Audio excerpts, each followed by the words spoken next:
પ્રકરણ 1 દ્રાવણોમાં most IMP પ્રશ્નો છે. હેનરીનો નિયમ લખો અને સૂત્ર તારવો. બાષ્પશીલ દ્રાવકમાં બાષ્પશીલ દ્રાવ્ય ધરાવતા દ્રાવણ માટે રાઉલ્ટના નિયમનું સૂત્ર તારવો.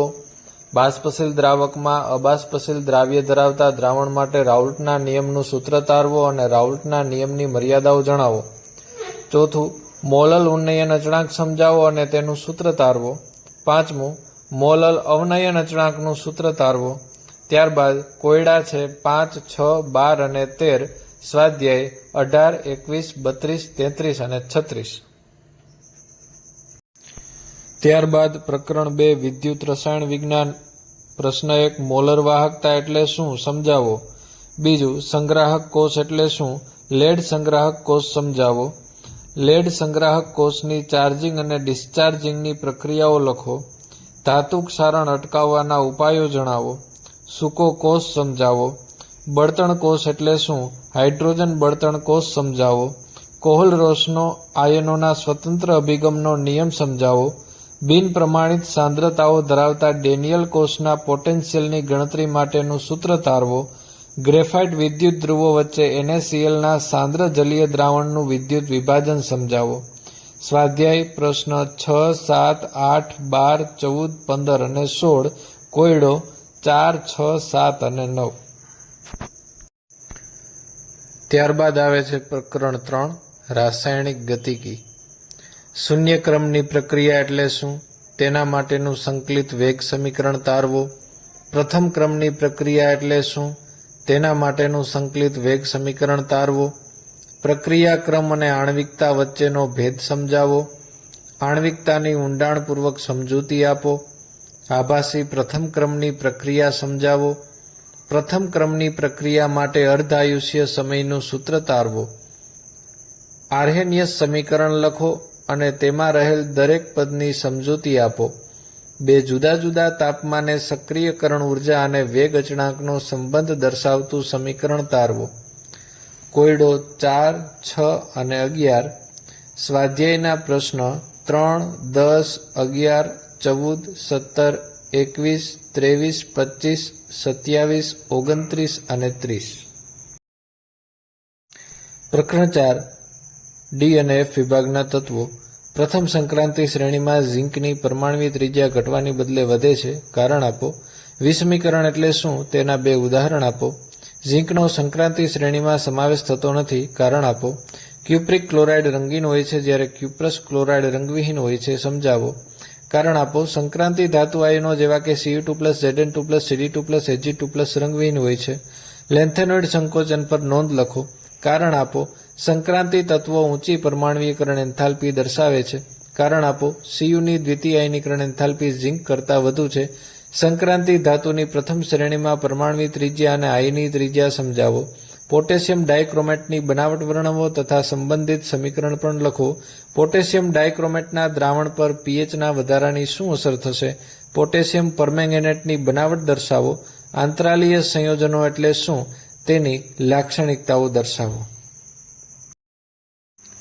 ત્યારબાદ પ્રકરણ 5 સંવર્ગ સંયોજન. બંધન સમઘટકતા અને સંવર્ગ સમઘટકતા સમજાવો. ઉભયદંતી લિગેન્ડ સમજાવો. કિલેટ સંકીર્ણ એટલે શું, તેનું એક ઉદાહરણ આપો. સંવર્ગ સંયોજનો માટે સંયોજકતા બંધનવાદની કોઈપણ 4 મર્યાદાઓ સમજાવો. ઉભયદંતી લિગેન્ડ સમજાવો. ધાતુ કાર્બોનિલમાં બંધનની પ્રકૃતિ સમજાવો.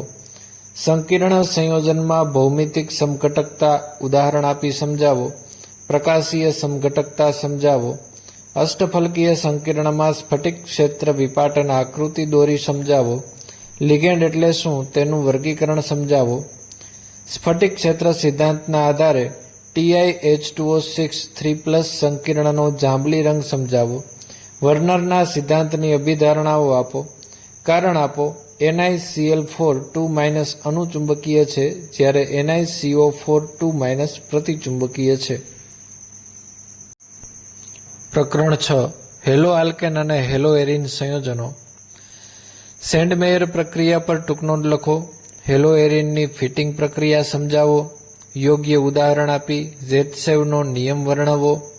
હેલોજન વિનિમય પદ્ધતિ દ્વારા હેલો આલ્કેનની બનાવટ સમજાવો. આલ્કાઇલ હેલાઇડની સ્વાર્ટ્ઝ પ્રક્રિયા અને ફિંકલસ્ટેઇન પ્રક્રિયા સમજાવો. ક્લોરોબેન્ઝીનની વુડ્સ ફિટિંગ પ્રક્રિયા સમજાવો. સ્વાધ્યાયમાં આપેલા તમામ પરિવર્તનો કરવા.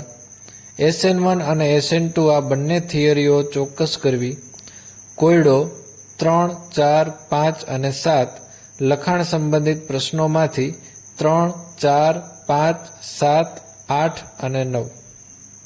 પ્રકરણ 7 આલ્કોહોલ, ફિનોલ અને ઇથર. ડાવ પદ્ધતિ દ્વારા ફિનોલના ઔદ્યોગિક ઉત્પાદન પર નોંધ લખો. ફોર્માલ્ડિહાઇડ, એસિટાલ્ડિહાઇડ અને એસિટોનની ગ્રિગ્નાર્ડ પ્રક્રિયક સાથેની પ્રક્રિયાઓ લખો. શા માટે ફિનોલનું જલીય દ્રાવણ આલ્કોહોલ કરતાં વધુ એસિડિક છે? કોલ્બે સ્મિટ પ્રક્રિયા પર ટૂંકનોંધ લખો. રીમર ટીમાન પ્રક્રિયા પર ટૂંકનોંધ લખો. આલ્કિન સંયોજનોમાંથી એસિડ ઉદ્દીપકીય જલીકરણ દ્વારા હાઇડ્રેશન દ્વારા આલ્કોહોલની બનાવટ સમજાવો. ઉચ્ચ શુદ્ધતા અને ઓછા ઉત્પાદન ખર્ચ દ્વારા ફિનોલનું ઔદ્યોગિક ઉત્પાદન સમજાવો. એનિલિન અને ક્યુમિનમાંથી ફિનોલ બનાવવાની પ્રક્રિયાઓ લખો. ઇથેનોલના નિર્જળીકરણ દ્વારા ઇથરની બનાવટ ક્રિયાવિધિ સાથે સમજાવો. આલ્કોહોલના નિર્જળીકરણ દ્વારા આલ્કીન બનાવવાની પ્રક્રિયાઓ સમજાવો. વિલિયમસન સંશ્લેષણ દ્વારા ઇથરની બનાવટ સમજાવો. સ્વાધ્યાયમાં આપેલ તમામ પરિવર્તનો કરી નાખવા. ત્યાર પછી કોયડામાં 2, 3, 5, 6, 7, સ્વાધ્યાયમાં 3, 5, 6, 8 અને 11. ત્યારબાદ પ્રકરણ 8 આલ્ડીહાઇડ, કીટોન અને કાર્બોક્સિલિક એસિડ. કાર્બોક્સિલિક એસિડનું ડીકાર્બોક્સિલેશન સમજાવો. એસિટોનમાંથી અનુવર્તી આલ્કેન બનાવવાની અલગ અલગ પ્રક્રિયાઓ લખો. કેનિઝારો પ્રક્રિયા સમજાવો. ટૂંકનોંધ લખો. ટોલેન્સ કસોટી. આલ્ડોલ અને ક્રોસ આલ્ડોલ સંકલન સમજાવો. ગાટરમાન કોચ પ્રક્રિયા સમજાવો. વુલ્ફ કિશ્નર રિડક્શન અને ક્લેમેન્સન પ્રક્રિયા સમજાવો. હેલ વોલહાર્ડ ઝેલિન્સ્કી પ્રક્રિયા સમજાવો. થેલિક એસિડમાંથી થેલિમાઇડની બનાવટ આપો. કોયડો 2, 4 અને 5 લખાણ સંબંધિત પ્રશ્નોમાંથી 2, 4 અને 7. ત્યારબાદ આવે છે પ્રકરણ 9 એમાઇન સંયોજનો. આઇસોસાયનાઇડ કસોટી અથવા કાર્બાઇલ એમાઇન કસોટી પર નોંધ લખો. ગેબ્રિયલ થેલિમાઇડ સંશ્લેષણ સમજાવો. હોફમેન પ્રક્રિયા ઉદાહરણ સાથે સમજાવો. બેન્ઝીન ડાયએઝોનિયમ ક્લોરાઇડની રાસાયણિક પ્રક્રિયાઓ સમજાવો. એનિલિન અને ઇથેનેમાઇનની નાઇટ્રસ એસિડ સાથેની પ્રક્રિયાના સમીકરણો લખો. એનિલિનનું એસિટાઇલેશન સમજાવો અથવા તો એસિટેનિલાઇડની બનાવટ લખો. એનિલિનમાંથી ફિનોલ બનાવવાની પ્રક્રિયાઓ લખો. ક્લોરોબેન્ઝીનમાંથી બેન્ઝોનાઇટ્રાઇલની બનાવટ આપો.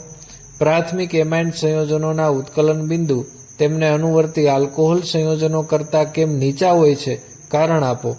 ડાયએઝોનિયમ ક્ષારમાંથી નારંગી રંગક અને પીળા રંગકની બનાવટની પ્રક્રિયાના સમીકરણો લખો. કોયડો 1, 3, 4, 5 લખાણ સંબંધિત પ્રશ્નો 2, 4, 6, 8 અને 9. પ્રકરણ 10 જૈવિક અણુઓ. સ્ટાર્ચના એમાઇલોપેક્ટિનનું બંધારણ આપો અને તેમાં ગ્લાયકોસિડિક જોડાણ દર્શાવો. પ્રોટીનનું વિકૃતિકરણ સમજાવો. પેપ્ટાઇડ બંધ પર ટૂંકનોંધ લખો. આણ્વીય આકારને આધારે પ્રોટીનનું વર્ગીકરણ સમજાવો. ન્યુક્લિક એસિડના બંધારણના ઘટકો વિશે ચર્ચા કરો. ન્યુક્લિક એસિડમાં હાજર વિષમ ચક્રીય બેઝ પર નોંધ લખો. એમિનો એસિડ માટે ઝ્વિટર આયન સમજાવો અને એસિડિક તથા બેઝિક માધ્યમમાં સમીકરણ આપો.